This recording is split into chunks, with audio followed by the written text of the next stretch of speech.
Olá galera, tudo bem com vocês? Eu espero que tudo esteja bem com você, com toda a sua família também. Vamos dar continuidade às nossas experiências de aprendizagem utilizando o livro 1. Nesta aula, vamos iniciar o capítulo 2, que a gente vai aprender então sobre geometria. No mês de julho, vamos também desenvolver um projeto que tem a temática da tecnologia. Vamos ver situações em que a tecnologia nos ajuda, mas que também a gente precisa saber aprender a utilizá-la bem e tirar um bom proveito delas. Não correr o risco aí de cair em algumas armadilhas.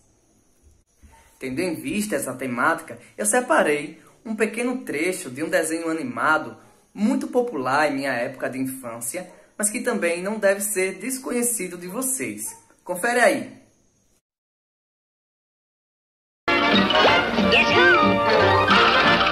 Pica-pau.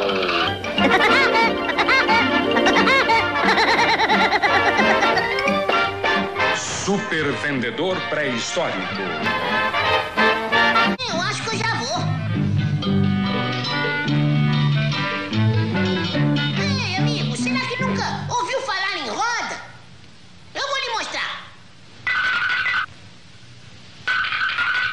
Gula redonda. Nunca buga fácil. E lá vai mais um freguês satisfeito. Nunca bala. Depressa demais. E aí, gostaram?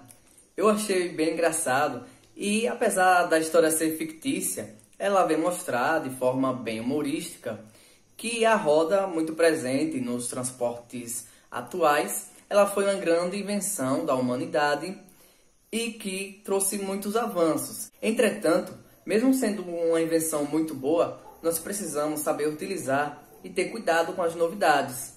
Como hoje também nós devemos fazer com a internet e as redes sociais, para não cair do cavalo ou da bicicleta. Vamos então dar início aqui ao nosso estudo sobre a geometria. O que vem ser essa palavra geometria? Segundo o dicionário de língua portuguesa, geometria é a parte da matemática que estuda rigorosamente o espaço e as formas, figuras e corpos que nele podem estar. Essa palavra vem do grego e significa medida da terra. O interesse pela geometria, pelas figuras geométricas, nasceu justamente da necessidade da medição das terras. Você já estudou algumas figuras geométricas, vamos então recordá-las. Na geometria, a gente tem as linhas que podem ser abertas. Essas linhas abertas, elas podem ser curvas ou retas. Temos também as linhas fechadas, que denominamos também de contornos. Esses contornos podem ser então curvas ou retas. Podem ser então linhas fechadas curvas ou linhas fechadas retas. Temos também outro tipo de figura geométrica, que são as regiões planas. As regiões planas, elas são chamadas de figuras bidimensionais. O nome aí, esse prefixo bi, de 2. Então, ela tem duas dimensões. Quais são essas dimensões? Comprimento e largura. Percebemos que essas figuras também têm uma outra característica, que é a área. Essas figuras planas têm área, diferentemente das linhas que têm apenas comprimento. Temos também os sólidos geométricos, que são figuras tridimensionais. Tri vem de 3, são figuras que têm 3 dimensões, comprimento, largura e altura. Então, eu tenho aí alguns exemplos de sólidos geométricos. Muitos sólidos geométricos, eles estão no nosso dia a dia. Vejamos alguns exemplos. O cubo mágico é um grande exemplo aí de brinquedo que a garotada adora. Temos aí também uma joia no formato de um sólido geométrico. uma barraca de camping. Temos o cilindro, uma importante tecnologia para a nossa segurança, né? Temos também ferramentas, as pirâmides do Egito, muito famosas. Temos também uma bola de futebol, muito famosa também, um brinquedo muito famoso aí de vocês. Trazemos aqui a dica do vídeo como é feita a latinha de alumínio produzido pelo Canal do Mundo. Assista esse vídeo e veja a tecnologia aplicada na construção desse objeto tão presente em nossas vidas. Fique ligado nas formas de tudo que aparece e aprecie a geometria em ação. A latinha de alumínio, ela é um exemplo muito clássico de um tipo de sólido geométrico que a gente chama de cilindro. Então, nesse vídeo, a gente vai ver como ela é produzida e você também vai perceber a tecnologia que está por trás da construção desse objeto tão simples, tão comum em nosso dia a dia e que muitas vezes a gente não para pensar no trabalho que é fazer a latinha de refrigerante. Fique ligado nas formas e nas geometrias, porque nas nossas atividades a gente vai perguntar algumas coisas sobre esse vídeo. Então, depois de assistir aqui a esta videoaula, vocês também devem assistir a esse vídeo lá no Canal do Mundo. O link vai estar disponível no plural. Apesar de todos os entes geométricos apresentados anteriormente serem sólidos geométricos, alguns deles só possuem faces planas. Estes que só possuem faces planas são chamados de poliedros. Vejamos então os elementos que compõem um poliedro. Tem aí o exemplo de um poliedro que é chamado prisma de base triangular. Mais à frente, o professor Dasley vai explicar a diferença entre prismas, pirâmides. Neste exemplo aí eu tenho um prisma de base triangular. Então vamos ver quais são os elementos presentes nesse prisma, que também está presente em todos os outros poliedros.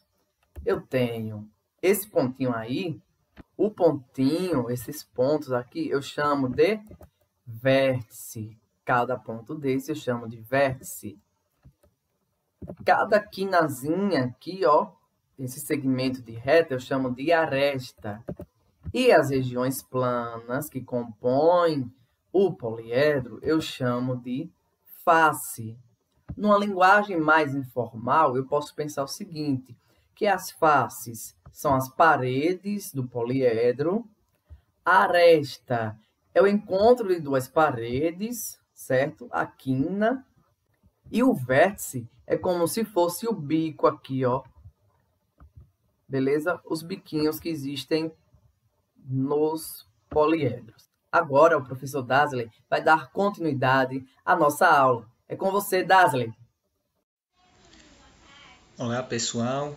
Como vocês estão? Espero que estejam bem. Aqui é o professor Dasley falando. Estamos aí novamente juntos nesse mês de julho, em nossos estudos não presenciais. E, sem mais delongas, né, quero dar continuidade ao que o professor Davi abordou aí com vocês, acerca dos poliedros.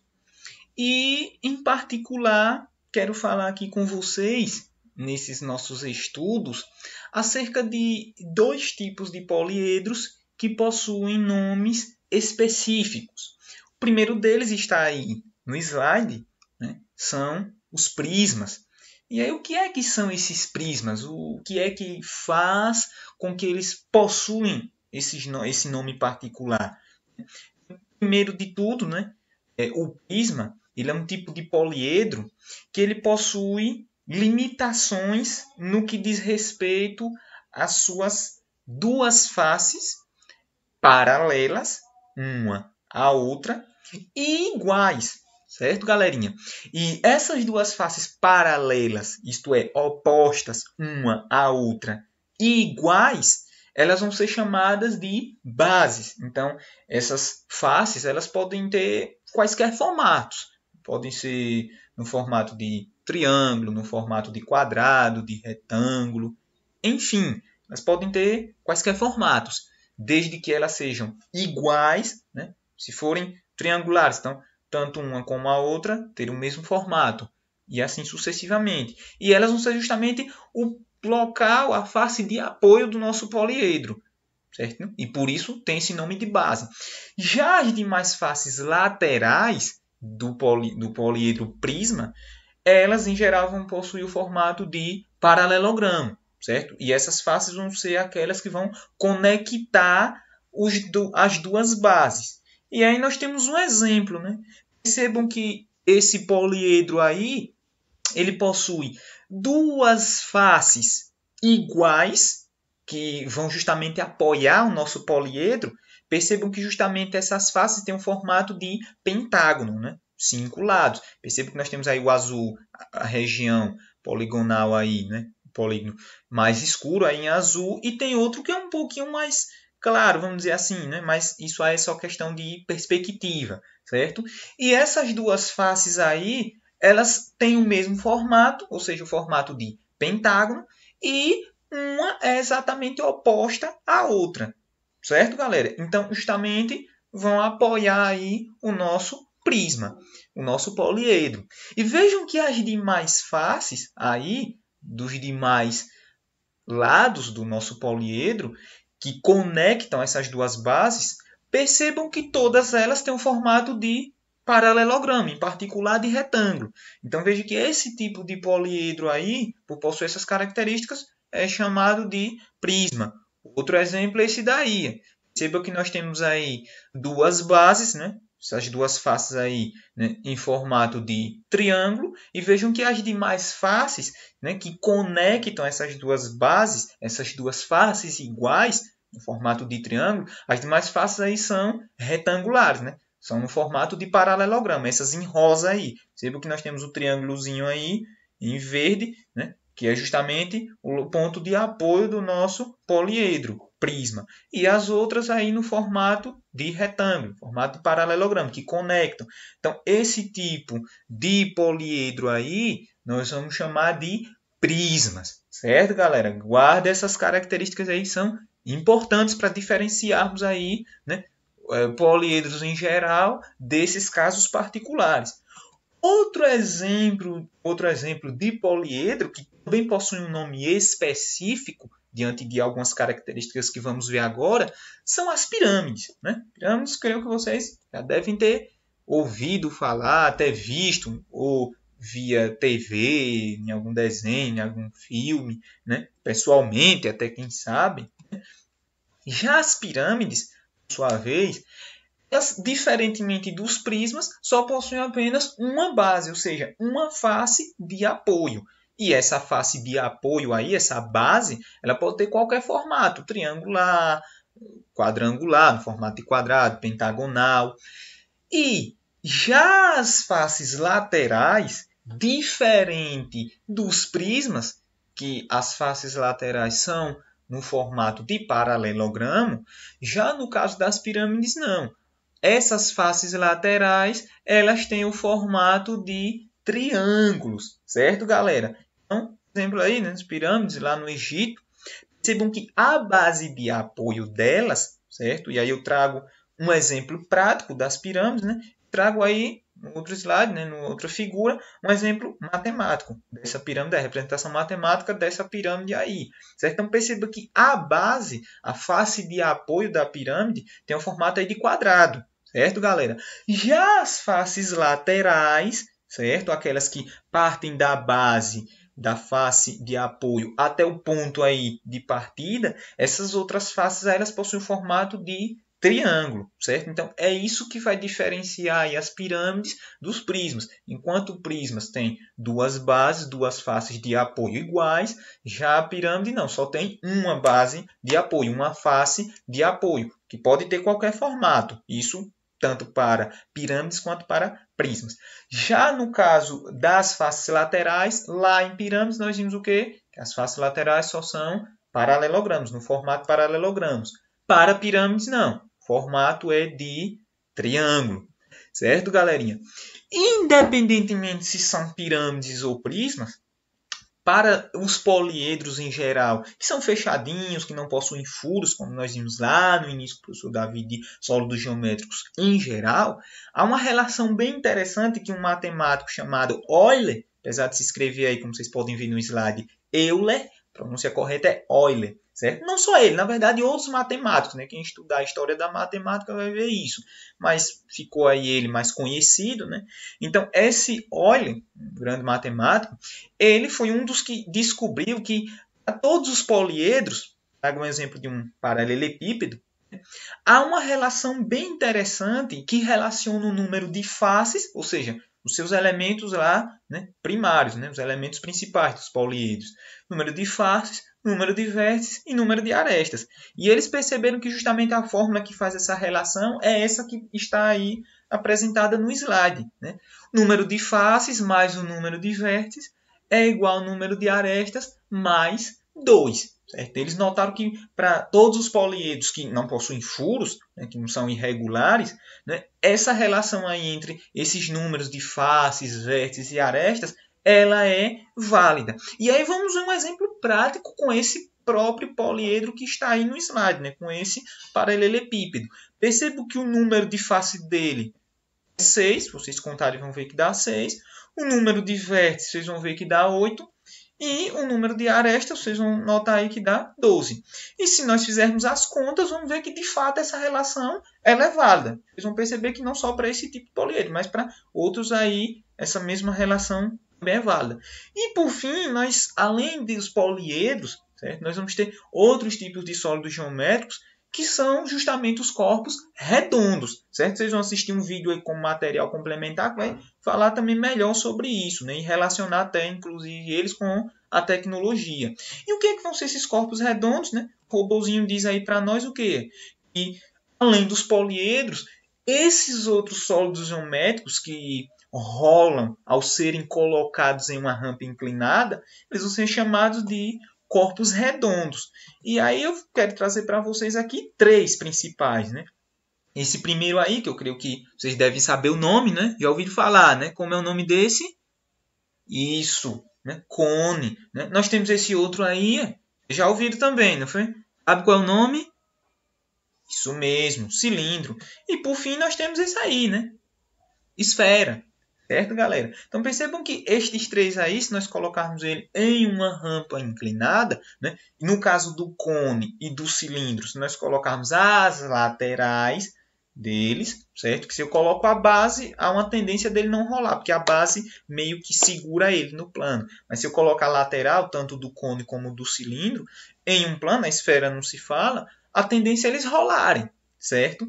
E aí, na verdade, nós vamos ver que esses corpos redondos, eles não são simplesmente coisas matemáticas, mas na verdade existem objetos do dia a dia, né? Está aí o copo, né? A Magali, né? A bola de futebol, e esses cones que são usados aí nos trânsitos, né? Para orientar o trânsito. Então percebam que objetos do dia a dia têm justamente esse formato aí, né? E percebam que nós temos uma correspondência aí certinha. O cone, né? O cone que é usado nos trânsitos, o cilindro com o copo aí de aniversário aí da Magali e a esfera com a bola de futebol, certo? Então percebo que há essa correspondência aí de objetos do dia a dia com esses corpos redondos, né? Esses entes matemáticos aí geométricos, certo, galera? E aí, né, como forma de reforçar o que nós vimos aqui, quero deixar para vocês aí, né, livro didático 1, capítulo 2, nas páginas que estão aí. Antes que vocês perguntem por que algumas páginas foram puladas. Na verdade, essas páginas são as páginas de assuntos, certo? Para reforçar o que vocês viram aqui nos slides, com o professor Davi e comigo, né? É claro que depois também vamos recomendar algumas páginas de atividades para vocês fixarem melhor os objetos de conhecimento aqui estudados. Certo, galerinha? Sempre lembrando que estamos aí com atividades no plural, né? Não deixem de responder essas atividades. antes de respondê-las, consulte cada material na sua sequência. Não vá direto para o questionário, para as atividades. Olhem cada material com cuidado, cada vídeo. Se não entendeu, repasse novamente o vídeo, para sim, depois disso, chegar nos questionários e nas atividades do livro que serão recomendadas. Certo, galera? Então, um abração para vocês, né? Obrigado aí pela atenção e até a próxima. Até o nosso próximo encontro. Viu, galera? Tchau, tchau.